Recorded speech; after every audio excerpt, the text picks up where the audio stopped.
పూరా లోకల్. నమస్తే, welcome to పూరా లోకల్. ప్రస్తుతం మనం మన పూరా లోకల్ స్టూడియోలో Congress party Jubilee Hills division president Katuri Ramesh గారితో ఉన్నాము. నమస్తే అన్న. నమస్తే అన్న గారు. ఎలా ఉన్నారు? ఫైన్ అన్న. ఎలా ఉంది మీ ప్రభుత్వం? బాగుందన్న. అంటే ప్రజలు అందరూ మెచ్చుకుంటున్నారా ప్రభుత్వాన్ని? ప్రజలు 100% మెచ్చుకుంటారనా. ప్రజలు మెచ్చుకోకపోవటం కానీ ఏం లేదు, కానీ ఏదైతే ప్రతిపక్ష నాయకులు ఉన్నారో, గత 10 ఏళ్లు పరిపాలించిన నాయకులు ఉన్నారో, వాళ్ళకి గవర్నమెంట్ పోయిన తర్వాత ఏం చేయాలో అర్థం కాక ఇష్టారాజ్యంగా మాట్లాడుతున్నారు. కానీ ప్రజల్లో 100% కాంగ్రెస్ ప్రభుత్వం వాళ్ళ గుండెల్లో ఉంది. ఖచ్చితంగా మేము కూడా మా సీఎం గారు కానీ, యావత్ మినిస్టర్లు, ఎమ్మెల్యేలు కానీ తెలంగాణ రాష్ట్ర ప్రజలకి ఏం చేయాలో కూడా అదే ఏం కావాలో ఆ విధంగానే వాళ్ళు కలిసికట్టుగా చేసుకుంటూ పోతున్నారు. ఇప్పుడు ప్రస్తుతం trending topic Hyderabad central university. ఆ భూములను, దాని సెంట్రల్ యూనివర్సిటీ పక్కన ఉన్న 400 ఎకరాలను వేలంపాట వేసి అమ్మేద్దామని ప్రభుత్వం ప్రయత్నం చేస్తుందని అటు సెంట్రల్ యూనివర్సిటీ విద్యార్థులు, ఇటు ప్రతిపక్షాలు అంటే విపరీతంగా నిరసనలు తెలియజేస్తున్న తరుణం. మరి దానిపైన మీ అభిప్రాయం ఏంటి? తెలంగాణ రాష్ట్ర ప్రజలకి నా యొక్క నమస్కారం. ఈ పూరా లోకల్ ఛానల్ ద్వారా తెలంగాణ రాష్ట్ర ప్రజలకి, విద్యార్థులకి ఒక భూమి గురించి తెలియపరుస్తున్న, అది మీరు ఖచ్చితంగా గమనించి చూడాలని, తెలుసుకోవాలని కూడా మీకు మీ ముందుకు తీసుకొస్తున్న విషయం. అన్నగారు మంచి విషయం అడిగారు. ఏదైతే హెచ్సియు ఇప్పుడున్న భూమిని వేలంపాట వేస్తున్నామో అది మేము కాదు, గత 2004లోనే చంద్రబాబు నాయుడు సీఎం ఉన్నప్పుడు హయాంలో ఒక ప్రైవేట్ వ్యవస్థకి తక్కువ రేట్లో అగ్రిమెంట్ చేశారు. ఆ క్రమంలో ప్రతిపక్షం ఉన్న మా నాయకుడు వైఎస్ రాజశేఖర రెడ్డి గారు దాన్ని ఆపటం జరిగింది.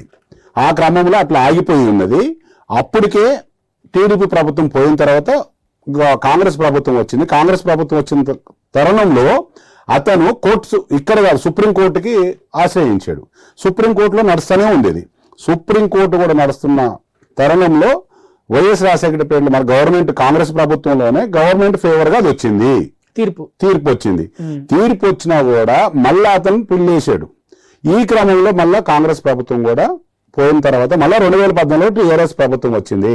టీఆర్ఎస్ ప్రభుత్వం వచ్చినా కూడా ఆయన సుప్రీంకోర్టు చుట్టూ తిరుగుతుంటే, ఇదే నిన్న ధర్నా చేసిన మన మాజీ మంత్రి, ఐటీ శాఖ మంత్రి కేటీ రామారావు గారే స్వయాన ఎవరైతే లీజ్ అగ్రిమెంట్ తో మాట్లాడి కొన్ని 100 కోట్లు తీసుకున్నాడు అతని దగ్గర.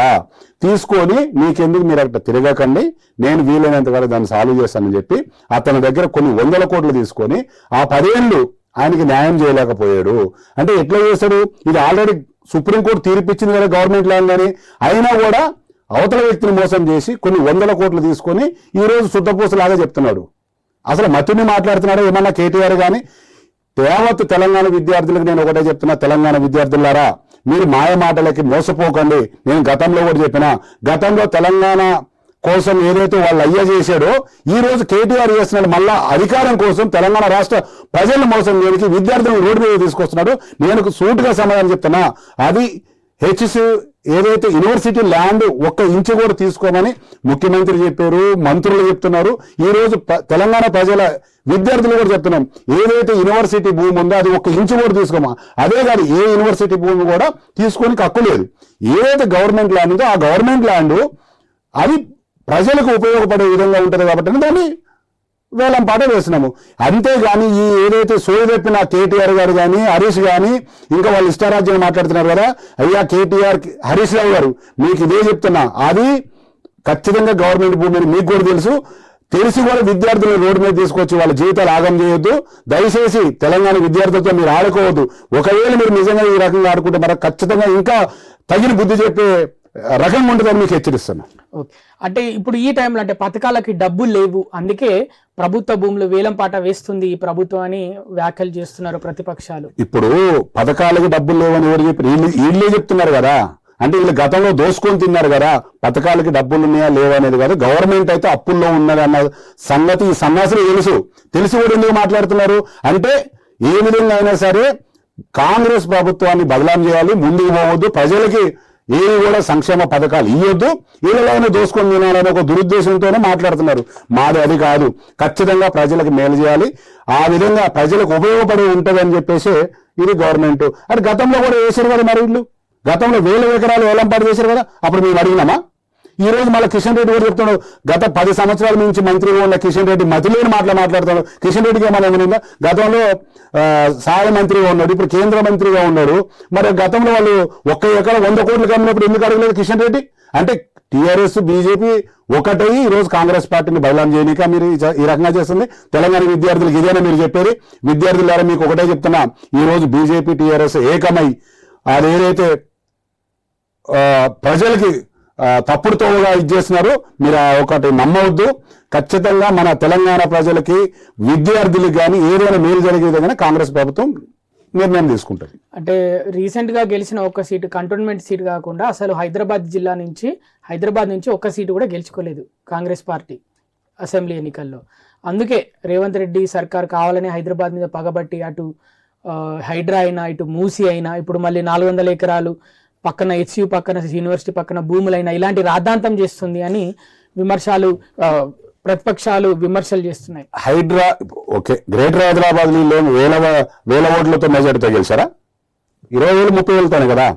సెకండ్ ప్లేస్ లో కాంగ్రెస్ ఉంది కదా. మరి వీళ్ళు ఏమంతగానో ఇది చేసింది ఏమున్నది? హైడ్రా వల్ల ఎవరికి లాస్ వచ్చింది? ఎవరైతే ఆక్రమించారో ఉన్నత అగ్రవర్ణాలకి ప్రాబ్లం వస్తుందని చెప్పి ఆ రకంగా వాళ్ళు తీసుకొని వస్తున్నారు. మూసీ నదులు, కుంటలు, నాలాలు కబ్జాలు చేసింది ఎవరైనా? టీఆర్ఎస్ నాయకులు కాదా? మరి వాటిని గోలగొడుతున్నారు, వాళ్ళకి భయం అయ్యి ఈరోజు వాటిని వ్యతిరేకిస్తున్నారు. మేము చేసే పని మంచిదే కదా. ఇప్పుడు ఈ 2-3 రోజులు వాళ్ళకి చెడ్డగా ఉండొచ్చు, లేకుంటే కొంతమంది పేదోళ్ళకి అన్యాయం జరిగి ఉండొచ్చు. అన్యాయం జరిగితే కూడా మేము వాళ్ళకి ఎక్కడైతే నిన్న గవర్నమెంట్ కట్టిన ఇల్లులని అవ్విస్తున్నాము, మళ్ళీ వాళ్ళకి ఉపాధి కోసం కూడా అమౌంట్ ఇస్తున్నాము. ఏదైతే పెద్దవాళ్ళు కబ్జా చేశారో ఆ కబ్జాలను కూలగొట్టాలని ఒక మంచి నిర్ణయం తీసుకుని ఉంటే ప్రతిపక్ష నాయకులు ఇప్పుడు ఆ కూలగొట్టిన రేవంత్ రెడ్డి గారు తీసుకుంటారా? లేకుంటే కాంగ్రెస్ ప్రభుత్వం ఆఫీస్ కట్టుకుంటారా?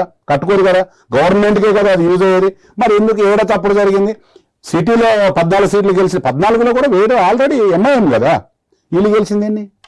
అంటే గ్రేటర్ హైదరాబాద్ మొత్తం 24లో 7 ఎంఐఎం గెలిచింది, తప్ప వీళ్ళు గెలిచారు. అందులో మళ్ళీ మేము కూడా గెలిచినాము. మళ్ళీ మొన్న బై ఎలక్షన్లో కూడా మేము కూడా గెలిచాం, 2 మేము గెలిచినాం. అయితే గెలిచినా కూడా ఏమైనా లక్షల మెజార్టీతో గెలిచారా? ఏం లేదు కదా. 20,000 30,000 50,000 అంటే సెకండ్ ప్లేస్ కాంగ్రెసే ఉంది కదా. అయితే ఒకవేళ కాంగ్రెస్ ప్రభుత్వం సిటీలో గెలలేదని ఇక్కడ తీసుకుపోయి అంటే ఇక్కడ ఆగం చేస్తారు ఎవరిని? ఏం చేయం కదా. తెలంగాణ రాష్ట్ర ప్రజలకి మేలు జరిగే విధంగానే మేము ఏ నిర్ణయం తీసుకున్నా కూడా, మా కాంగ్రెస్ పార్టీ ఏ నిర్ణయం తీసుకున్నా, మా రేవంత్ రెడ్డి గారు సీఎం ఏది తీసుకున్నా కూడా నిత్యం ఇప్పటికి మీరు 16 నెలలు అయితే కాంగ్రెస్ ప్రభుత్వం ఏర్పడి ఏడన్నా కానీ ఒక 4-5 రోజులు బయటికి అంటే ఏది పోయినా కూడా ప్రజల పక్షాన కాంగ్రెస్ ప్రభుత్వం ఏదైతే నిర్ణయం తీసుకుంటుందో ఆ నిర్ణయానికి కట్టుబడి ఉంటుంది కదా. ప్రజలకు మేలు చేయాలని ఉంది. మీకు కూడా తెలుసు కదా, అప్పుల పాల్లో ఉంది తెలంగాణ రాష్ట్రం అని. మరి అప్పుల రాష్ట్రాన్ని మళ్ళా చక్కదిద్దుకోవాలంటే సమయం పడుతుంది కదా. మరి ఈ 16 నెలలకి వీళ్ళు ఎందుకు అంతగానంగా రోడ్ల మీదకి వచ్చి బట్టలు చెప్పుకుంటున్నారు? అంటే వీళ్ళ దొంగతనం, వీళ్ళు చేసిన భోగతనం ఏడైనా బయటపడుతుందనా? అంతేనా? ఇదే కదా వీళ్ళు ఇప్పుడు తెలంగాణ ప్రజలకి నేర్పుతుంది. మేము ఖచ్చితంగా ఏదైతే అధికారాన్ని రాకముందు మేమైతే ప్రజలకు ఏదైతే వాగ్దానం ఇస్తున్నామో అది 100% అవి కాకుండా ఇంకా సంక్షేమ పథకాలు కూడా ప్రజలకు తీసుకొచ్చి ఖచ్చితంగా 100% ప్రజలకు మేలు కొలిపే విధంగా మేము ముందుకు తీసుకెళ్తున్నాం మా రేవంత్ రెడ్డి గారు. హైదరాబాద్ సెంట్రల్ యూనివర్సిటీ పక్క భూమిలో అంటే భూములు వేలంపాట వేద్దామని చెప్పి అటు చదును చేసే కార్యక్రమం అయితే ప్రభుత్వం మొదలుపెట్టింది. దీంట్లో భాగంగా చెట్లన్నీ తీసేసేస్తుంది. అక్కడ ఉన్న జింకలు, నెమళ్ళు మరి వాటి ఆర్తనాదాలు వినిపిస్తున్నాయి. అవి ఎక్కడికి పోవాలో తెలియక అంటే అరుస్తున్నాయి అని ప్రతిపక్షాలు వీడియోలు ఫోటోలతో సహా చూపించుకుంటూ విమర్శలు చేస్తున్నారు. మరి వాటిని ఏ విధంగా చూస్తారు మీరు? ఇప్పుడు ప్రతిపక్షాలు చేసేది అదే కదండి. మరి వీళ్ళు గతంలో 1000 ఎకరాలు అమ్మారు కదా. మరి అప్పుడెక్కడ పోయినాయి? జింకలు ఎక్కడ పోయినాయి? నెమళ్ళు ఎక్కడ పోయినాయి? ఇంకా జంతువులన్నీ ఎక్కడ పోయినాయి? అప్పుడు లేని జంతువులు ఇప్పుడే అక్కడ లక్షల కొద్ది జంతువులు ఉన్నాయా? ఉన్నా కూడా వాటికి ఏదైతే సేఫ్ ప్లేస్ ఉందో ఒకవేళ నిజంగా ఆ జంతువులు ఉంటే కూడా తీసుకెళ్లి జూ పార్క్లోనో ఇంకో తాను కూడా వేసే అవకాశం మాకు ఉంది కదా. తీసుకుపోయేస్తాం. వాటిని రోడ్డు మీద వదిలిపెట్టాం కదా. తెలంగాణ రాష్ట్రం 4 కోట్ల జనాభాలను చూసుకుంటున్నాము, ఈ జంతువులను చూసుకోలేమా? ఏం చేయాలో కూడా అది కూడా ఒకవేళ నిజంగా జంతువులు ఉంటే ఎవరైతే ఇప్పుడు మన ఫారెస్ట్ మినిస్టర్లు ఉంటారో వాళ్ళకి చెప్తాం, వాళ్ళు తీసుకెళ్లి ఖచ్చితంగా జూ పార్క్లోనే ఇంకో పార్క్లోనే వదులుతాము. ఒట్టిగా వదిలిపెట్టాం కదా. 100% కూడా ఏంటంటే ఈ రోజు ప్రతిపక్షాలు చేస్తుంది ఏదైతే ఇప్పుడు ఒకవేళ నిజంగా ఆ భూమిని ఖచ్చితంగా అది గవర్నమెంట్ ల్యాండ్ ఏలంపాట వేస్తాము.